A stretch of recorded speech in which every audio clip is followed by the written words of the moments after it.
Bismillahirrahmanirrahim. Assalamualaikum warahmatullahi wabarakatuh. Alhamdulillah, Allahumma salli ala Sayyidina Muhammad. InsyaAllah kita akan sambung kelas kita. Okay, untuk pelajaran yang ke-9, tema kita dah masuk ke tema Sistem Sosial Islam. Okay, bawah tajuk Asas Sistem Sosial Islam. Okay, tajuk yang pertama bawah tema yang baru ni. Kita tengok masuk dia. Apa dia? Sistem sosial Islam ialah sistem yang mengawal dan memberi panduan berkaitan cara manusia berhubung antara satu sama lain. Tu maksud dia. Okay, maksud dia kalau kita tengok kata kunci situ, mengawal dan memberi panduan. Islam ni dia dalam pergaulan berhubung antara manusia dengan manusia ni pun Islam dah letakkan panduan dia. Apa dia? Untuk mengawal dan memberi panduan. Okay, ada pergaulan yang dibenarkan, ada yang tak boleh. Macam mana nak bergaul? Tu maksud dia. Okay, 4 sumber utama sistem sosial Islam ialah macam biasa, yang paling utama Al-Quran, hadis, ijma' dan qiyas. Ni 4 benda yang menjadi sumber utama. Kemudian matlamat sistem sosial Islam. Yang pertama, mendapatkan redha daripada Allah Ta'ala. Yang semua kita nak.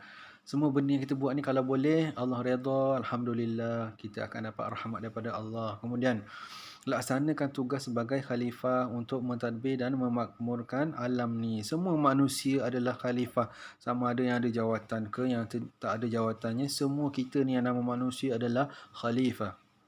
Kemudian melaksanakan hak dan tanggungjawab dengan sebaik-baiknya.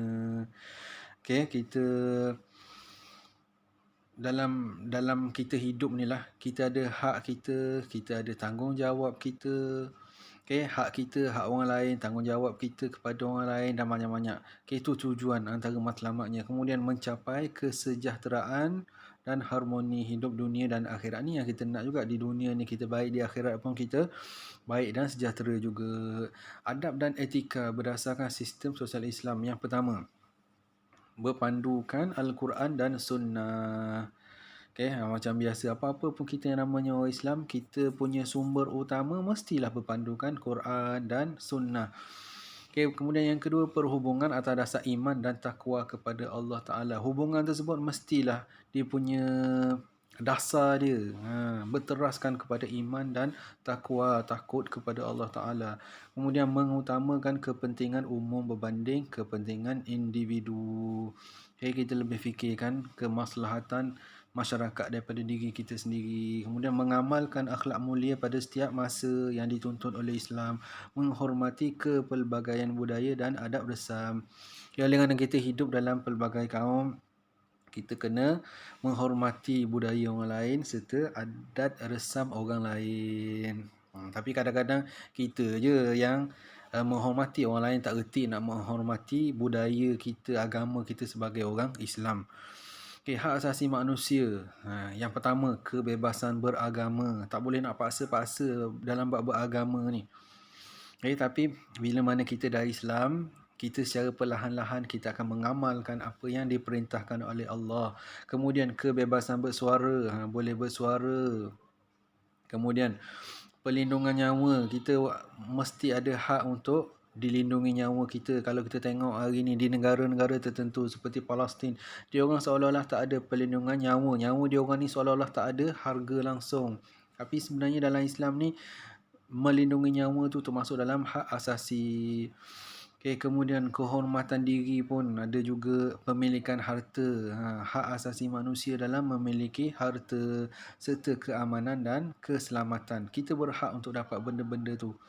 Okay, kita doakan untuk saudara kita yang ditindas oleh orang-orang Yahudi, orang-orang kafir tu. Mudah-mudahan Allah membantu mereka, insya-Allah.